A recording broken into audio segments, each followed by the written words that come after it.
দর্শক, আপনাকে যদি প্রশ্ন করা হয় বাস্তব আর অবাস্তব বলতে আসলে আমরা কি বুঝি, এক একজন এক এক রকম উত্তর দিবেন। কেউ বলবেন যা ধরা যায়, ছোঁয়া যায়, দেখা যায় সেটাই বাস্তবতা।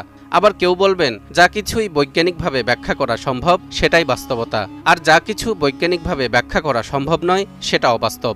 তাহলে বাস্তবতার মানদণ্ড হচ্ছে মানুষের বৈজ্ঞানিক জ্ঞান। অথচ এই বিজ্ঞানও কিন্তু পরিবর্তনশীল।